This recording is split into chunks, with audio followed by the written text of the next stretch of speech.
नमस्कार साथियों, मैं राजवर्धन चौहान एक बार फिर से आप सभी का स्वागत करता हूं आपके अपने YouTube channel study webs classes पर। और समय हो रहा है ज्योग्राफी के जो वीडियो का री एग्ज़ाम आने वाला है उसके दृष्टिकोण से जो 25 क्वेश्चन जिन पर हम डिस्कशन करते हैं, इनमें कुछ अधिकांशतः ज्योग्राफी के होते हैं, लेकिन कुछ क्वेश्चंस आपके करंट में या जीएस में जो पूछे जाते हैं वो भी शामिल होते हैं।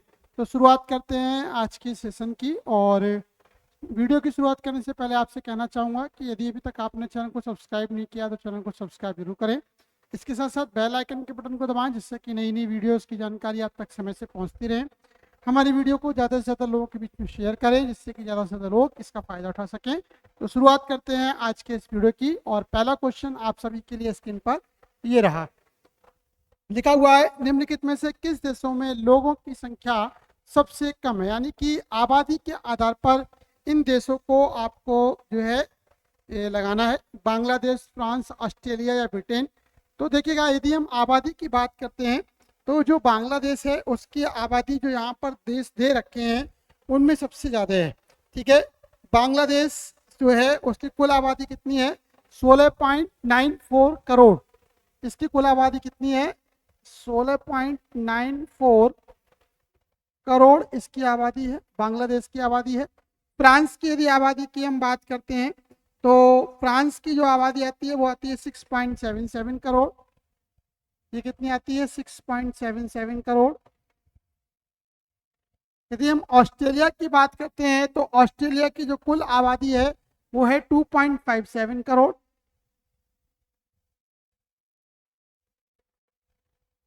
ठीक है, और लास्ट में आता है ब्रिटेन। ब्रिटेन की आबादी है 6.73 करोड़। 6.73 करोड़। अब पूछ रहा है कि इनमें सबसे कम आबादी किसकी है। तो देखिएगा, यहाँ पर सबसे कम आबादी किसकी दिखाई दे रही है? ऑस्ट्रेलिया की। यानी कि ऑस्ट्रेलिया की आबादी यहाँ पर सबसे कम है। जो आबादियां दे रखी हैं, जो गणना दे रखी है, उनमें सबसे कम किसकी नजर आ रही है? ऑस्ट्रेलिया की। डिस्क्रिप्शन देख सकते हैं, डिस्क्रिप्शन में भी यही दे रखा है। क्वेश्चन नंबर 2, निम्नलिखित में कौन सा दिन विषुव नहीं होता है? निम्नलिखित में कौन सा दिन विषुव नहीं होता है? क्वेश्चन नंबर 2 है। तो देखिएगा, विषुव जो होता है 21 मार्च और 23 सितंबर, ये दो ऑप्शन होते हैं। ठीक है, 21 मार्च और 23 सितंबर के दिन होता है। ठीक है, 21 मार्च और 23 सितंबर के दिन विषुव क्या होता है? होता है। ये दोनों तिथियां कैसी हैं? विषुव तिथियां हैं। यानी कि यहाँ पर सूर्य भूमध्य रेखा पर एकदम सीधा चमकता है। ठीक है, 21 मार्च को और 23 सितंबर को। कर्क रेखा और जो मकर रेखा है उनमें इसकी स्थिति है भूमध्य रेखा पर ये लंबा चमकता है। तो 22 जून यहाँ पर जो तिथि दे रखी है उस दिन विषुव नहीं होता है। सी आंसर, 22 जून को विषुव नहीं होता है। बाकी 21 सितंबर और 23 मार्च, ये दो 21 मार्च और 23 सितंबर ये दो तिथियां हैं जब विषुव होता है। विषुव मार्च लगभग 21 मार्च और 23 सितंबर में होता है। लिखा हुआ है ये वे दिन होते हैं जब सूर्य भूमध्य रेखा के ठीक ऊपर होता है, जिससे दिन और रात बराबर होते हैं। क्वेश्चन नंबर 3,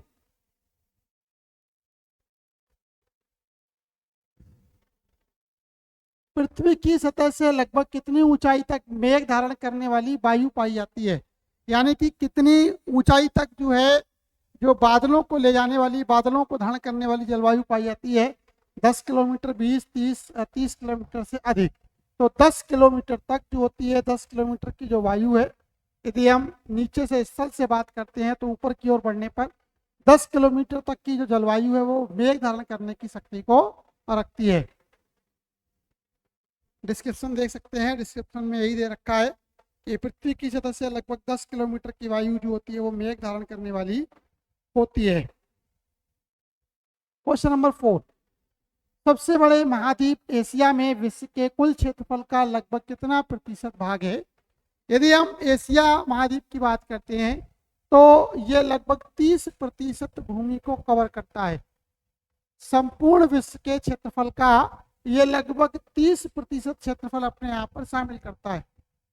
ठीक है, भूमि क्षेत्र और जनसंख्या दोनों के हिसाब से एशिया दुनिया का सबसे बड़ा महाद्वीप है। ये 44 मिलियन वर्ग किलोमीटर से अधिक के क्षेत्र को कवर करता है, जो पृथ्वी की कुल भूमि क्षेत्रफल का लगभग 30% और पृथ्वी के कुल सतह क्षेत्रफल का 8% है। क्वेश्चन नंबर 5 लिखा हुआ है कि निम्नलिखित में कौन सी एशिया की सबसे बड़ी नदी है। यदि हम एशिया की सबसे बड़ी नदी की बात करते हैं तो जो लास्ट में दे रखी है यांगत्से क्योंग, ठीक है। गंगा भारत की सबसे बड़ी नदी है, गंगा नहीं होगा, सिंधु भी नहीं होगा, मेकांग और यॉक्से क्योंग, तो इनमें डी ऑप्शन जो यॉक्से क्योंग नदी है वो एशिया की सबसे बड़ी नदी है, ठीक है। चाइना में बहती है। योंगसे एशिया की सबसे लंबी नदी है।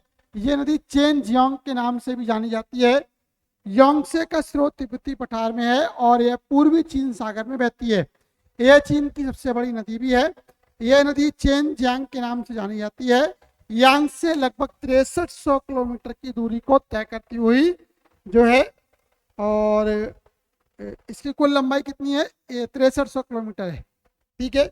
चलिए आगे बढ़ते हैं, क्वेश्चन नंबर 6 की ओर बढ़ते हैं। क्वेश्चन नंबर 6 क्या लिखा हुआ है, चंद्रमा पृथ्वी की परिक्रमा कितनी देर में करता है।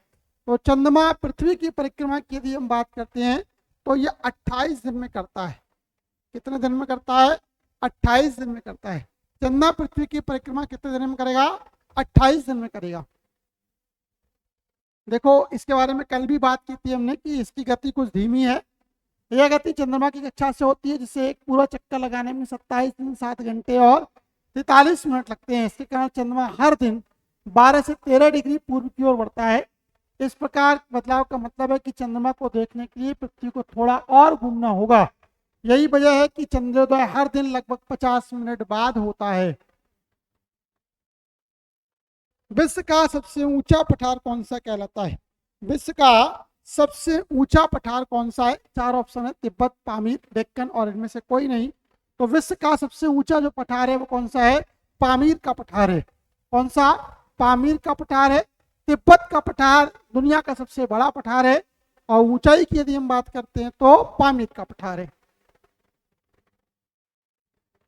दुनिया का सबसे बड़ा और सबसे ऊंचा पठार पामीर पर्वत है, जिसे दुनिया की छत कहा जाता है, जो अभी भी इंडो ऑस्ट्रेलियाई और यूरेशियन टेक्टोनिक प्लेटों के टकराव से बन रहा है। तिब्बती पठार समुद्र से लगभग 5000 मीटर की ऊंचाई पर लगभग 2,50,000 किलोमीटर स्क्वायर या 9,70,000 वर्ग मील को कवर करता है। क्वेश्चन नंबर 8 की ओर बढ़ते हैं। 8 नंबर क्या कहता है, देखिएगा, लिखा हुआ है नदी से क्यूसेक जल प्रवाह का अर्थ प्रति घन फीट पानी का प्रभाव है। क्यूसेक जल प्रवाह क्या होता है, देखिएगा, जब नदी से जल छोड़ा जाता है तो प्रति सेकंड में जल की एक मात्रा होती है जिसे क्यूसेक में मापा जाता है। तो वही बात पूछ रहा है कि कितना होता है, तो ये सेकंड में मापा जाता है।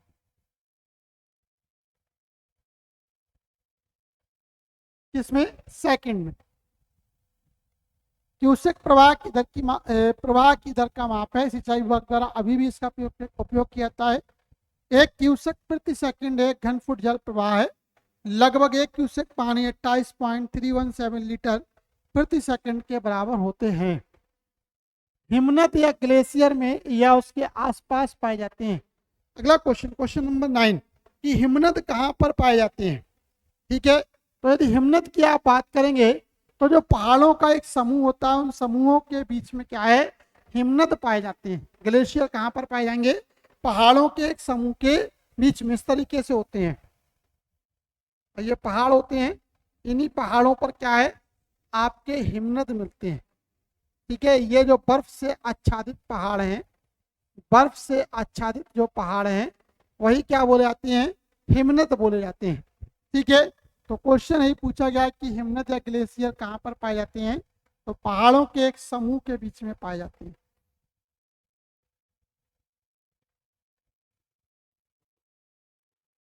पर्वत के चारों ओर ग्लेशियर पाए जाते हैं। हिमनद को बर्फ के विशाल टुकड़ों के रूप में परिभाषित किया सकता है, जिनकी भूमि पर बहुत धीमी गति होती है। हिमनद शब्द फ्रांसीसी शब्द ग्लेस से लिया गया है, जिसका अर्थ है बर्फ। इन्हें बर्फ की नदियां भी कहा जाता है। हिमनद पहाड़ों में पाए जाते हैं। व्यापक glacier Antarctica, Argentina, Chile, Canada, Alaska, Greenland और आइसलैंड में पाए जाते हैं। पर्वतीय हिमनद व्यापक हैं, विशेष रूप से एंडीज, हिमालय, रॉकी पर्वत, कॉकेसस और स्कैंडिनेवियाई पर्वत और आल्प्स में। हिमनद का निर्माण तब शुरू होता है जब हर साल अधिक बर्फ जमा हो जाती है और फिर पिघल जाती है। बर्फ जमने के बाद बर्फ सिकुड़ने लगती है। संपीड़न के कारण बर्फ कसकर पैक और घनी हो जाती है। नरम और हल्की बनावट से बर्फ कठोर बर्फ के पत्थरों में परिवर्तित हो जाती है। तब कठोर बर्फ और भी संकुचित हो जाती है। लगातार संपीड़न के कारण बर्फ बहुत घनी हो जाती है और उसकी बनावट बहुत दानेदार हो जाती है। इस दानेदार बर्फ को फर्न कहा जाता है। फिर्निफिकेशन एक ऐसी घटना है जब बर्फ संपीड़न और संघनन पर हिमनदीय बर्फ में बदल जाती है। हिमनद को दो श्रेणियों में बांटा गया है, बर्फ की चादर और अल्पाइन ग्लेशियर में इसके लिए बांटा गया है। चलिए क्वेश्चन नंबर 9 हो गया। 10th की ओर बढ़ते हैं। क्वेश्चन नंबर 10 क्या कहता है?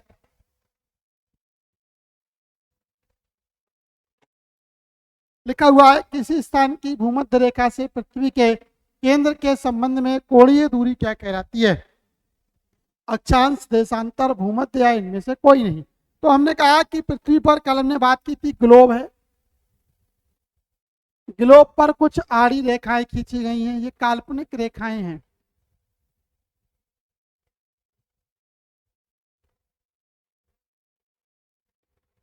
बीच में एक भूमध्य रेखा है, ऊपर और समानांतर कर्क और मकर रेखाएं हैं।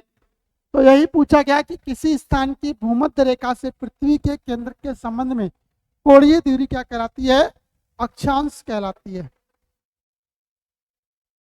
क्या कहलाती है? अक्षांश कहलाती है। भूमध्य रेखा से पृथ्वी के केंद्र के संबंध में किसी स्थान की कोणीय दूरी को अक्षांश के रूप में जाना जाता है। अक्षांश पृथ्वी की सतह पर स्थित एक स्थान के भौगोलिक समन्वय को दर्शाता है और पृथ्वी के केंद्र के संबंध में मापी गई उस बिंदु की कोणीय दूरी है। इसका मान भूमध्य रेखा पर 0 और ध्रुवों पर 90 डिग्री का होता है। अगला क्वेश्चन, क्वेश्चन नंबर 11। एक देशांतर रेखा का आकार लगभग कितना होता है? क्वेश्चन नंबर 11 दे रखा है, एक देशांतर रेखा का आकार लगभग कितना होता है? तो एक देशांतर रेखा हमने अभी बात की, खड़ी रेखा है और ये कैसी होती है? लगभग एक अर्धवृत्त के रूप में होती है। ठीक है, किसके रूप में होती है?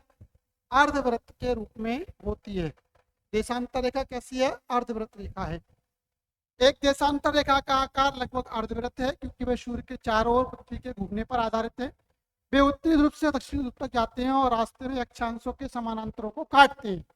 देशांतर काल्पनिक रेखाएं हैं जो उत्तरी ध्रुव से ग्लोब ग्रिड पर लंबा चलने वाले अर्धवृत्त के देशांतर तक खड़ी खींची जाती हैं। सही है। किसी स्थान का देशांतर किसकी स्थिति के संबंध में मापा जाता है? Question number 12। देशांतर की स्थिति किसके संबंध में मापी जाती है? तो ऑप्शन दे रखे हैं, भूमध्य रेखा, प्रधान यामोत्तर रेखा, भूमध्य रेखा और प्रधान यामोत्तर रेखा दोनों, उत्तरी और दक्षिणी ध्रुव दोनों। तो किसी स्थान की जो देशांतर रेखा की स्थिति को कैसे मापा जाता है? जो मीन विच टाइम है यानी कि प्राइम मेडिटेरियन है यानी कि प्रधान यामोत्तर रेखा है, उसके संदर्भ में इस दूरी को मापा जाता है। डिस्क्रिप्शन लिखा हुआ है, इसका चाहे तो आप स्क्रीनशॉट ले सकते हैं।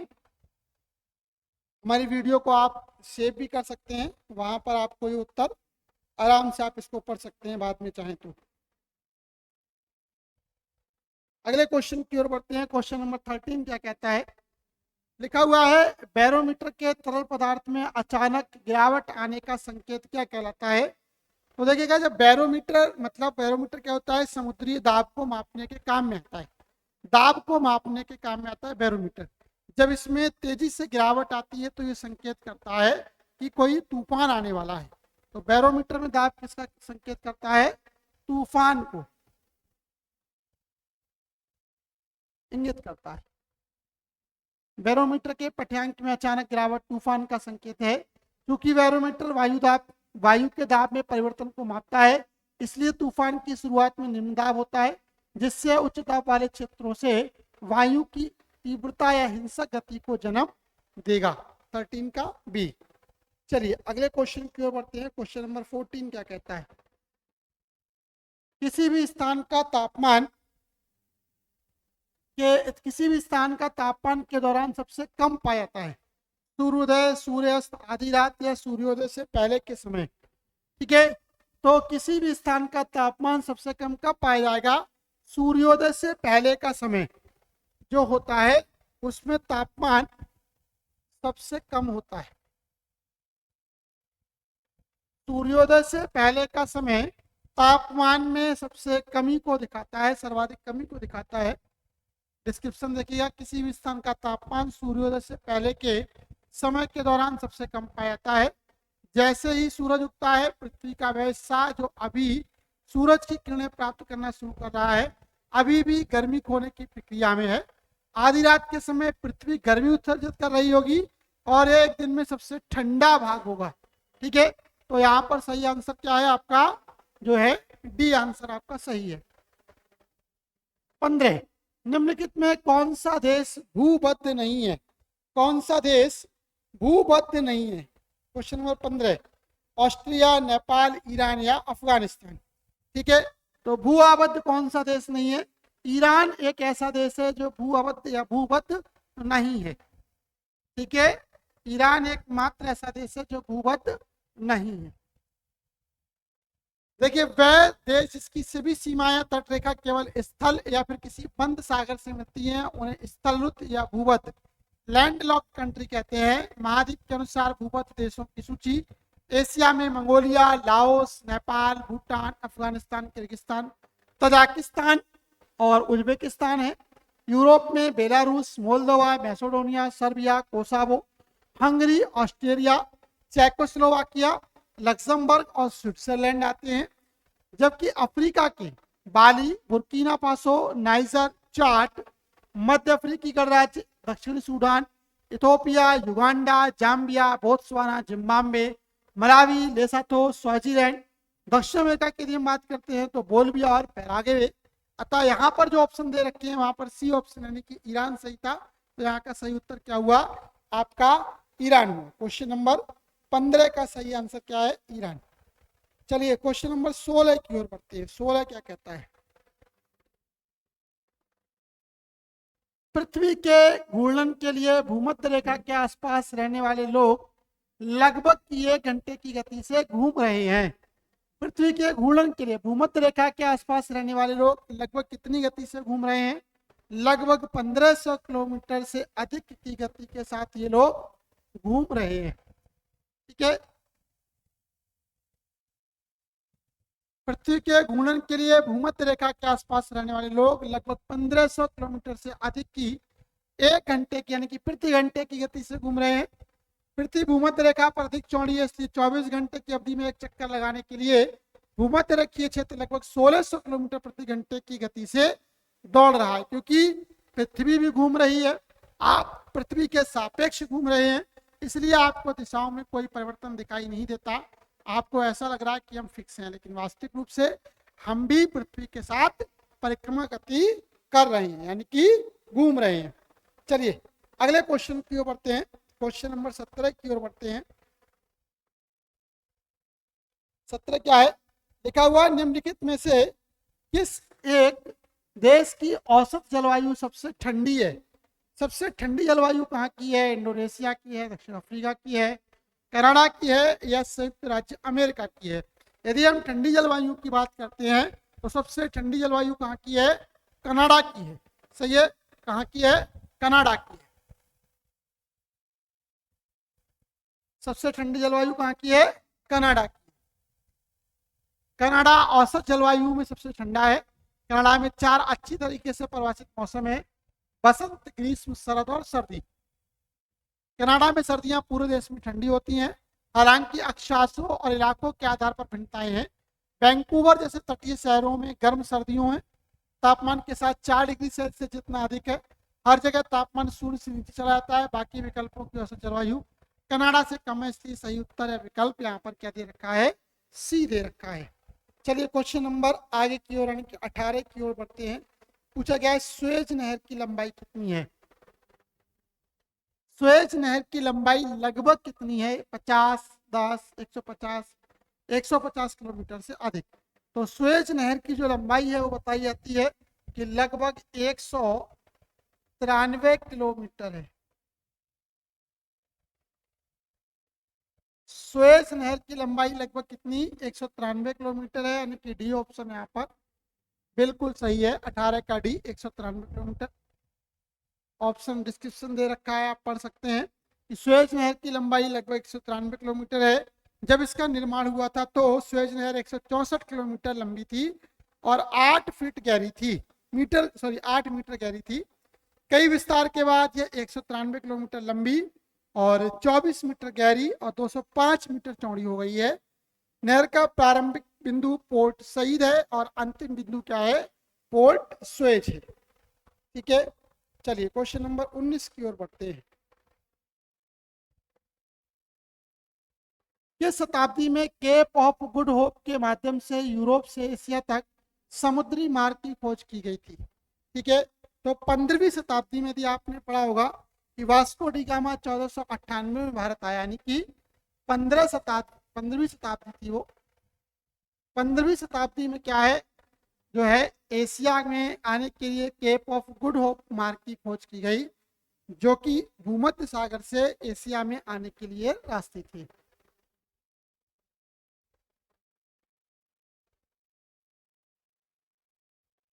डिस्क्रिप्शन देख सकते हैं। पुर्तगाली खोजकर्ता बार्टोलोमू डायस 1488 में अफ्रीका के दक्षिणी सिरे पर चक्कर लगाने वाले पहले यूरोपीय नाविक बने और यूरोप से एशिया तक का समुद्री मार्ग खोला। केप ऑफ गुड होप, जिसे इसके शानदार दृश्यों के लिए जाना जाता है, दक्षिण अफ्रीका के अटलांटिक तट की ओर स्थित एक हेडलैंड है जो कि उनके द्वारा खोजा गया था।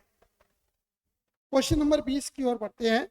20 क्या कहता है, लिखा हुआ है निम्नलिखित में से कौन सा महासागर एक तरफ अमेरिकी महाद्वीप है और दूसरी तरफ यूरोप और अफ्रीका महाद्वीप के बीच में है? ठीक है,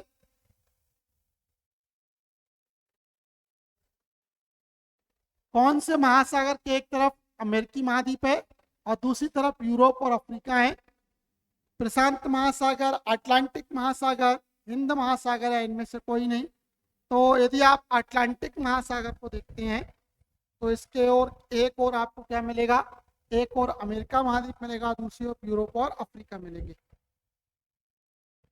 अटलांटिक महासागर एक तरफ अमेरिकी महाद्वीप और दूसरी तरफ यूरोप और अफ्रीका के बीच में है। अटलांटिक महासागर विश्व का दूसरा सबसे बड़ा महासागर है। यह अंग्रेजी भाषा के एस आकार का है। बहुत इंपॉर्टेंट क्वेश्चन है, कई बार पूछाता है कि अंग्रेजी के एस आकार का कौन सा महाद्वीप है, तो अटलांटिक महाद्वीप है।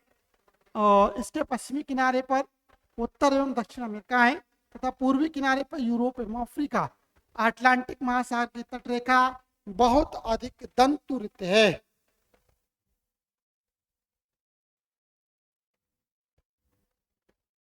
इक्कीस, निम्नलिखित में कौन सा एक सही सुमेलित नहीं किया गया है? अलेक्जेंड्रिया, नील, Hamburg, एल्बे, London, Thames, Washington, Hudson. ठीक है, तो ये सारे सही है। यहाँ पर अलेक्जेंड्रिया नील नदी के तट पर स्थित है, बिल्कुल सही है। हैम्बर्ग एल्बे के तट पर है, सही है। लंदन थेम्स या टेम्स नदी के तट पर है, ये भी सही है। वॉशिंगटन हडसन नदी के तट पर है, ये गलत है। तो यानी कि यही आंसर आपका सही है, वॉशिंगटन हडसन नदी के तट पर स्थित नहीं है। ठीक है,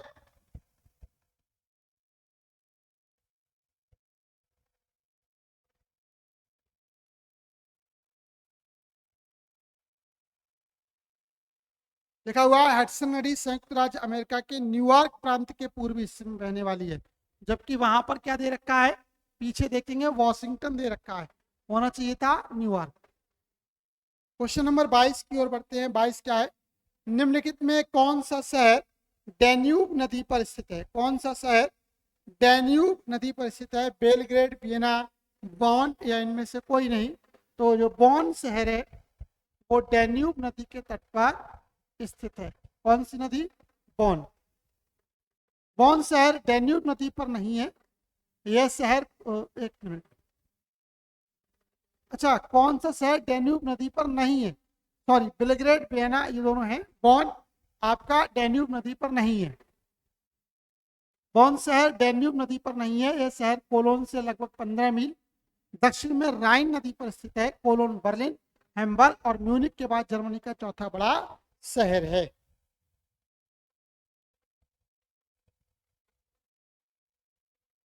क्वेश्चन नंबर 23, सोवियत संघ के विघटन से कितने देशों का उदय हुआ था? तो जब सोवियत संघ का विघटन किया गया, दूसरे विश्व युद्ध के दौरान सोवियत संघ का विघटन हुआ और इसके बाद क्या है, इससे कितने भाग हो गए? 15 भाग हो गए। कितने? 15 भाग हो गए।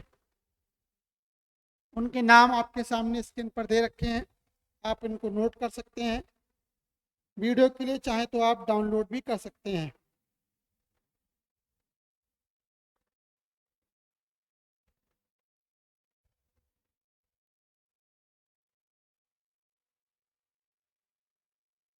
लिखा हुआ है कौन सा समूह एशियाई महाद्वीप में नहीं है? आसियान, साफ्टा, नाफ्टा, इनमें से कोई नहीं। तो आसियान दक्षिण एशियाई देश द्वीपों का समूह है। साफ्टा भी एशियाई देशों का समूह है। नाफ्टा एशियाई देशों का समूह नहीं है। तो सही आंसर क्या है? नाफ्टा। ठीक है, नाफ्टा यहाँ पर सही आंसर दे रखा है। डिस्क्रिप्शन देखिए आप, डिस्क्रिप्शन आपके सामने है, आप इसको देख सकते हैं।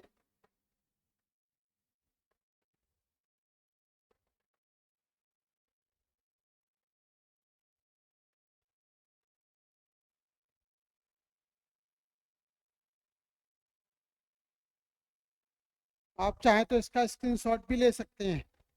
ठीक है,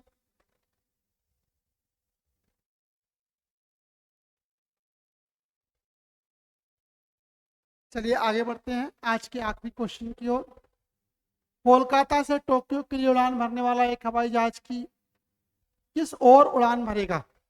आवाज, किस ओर?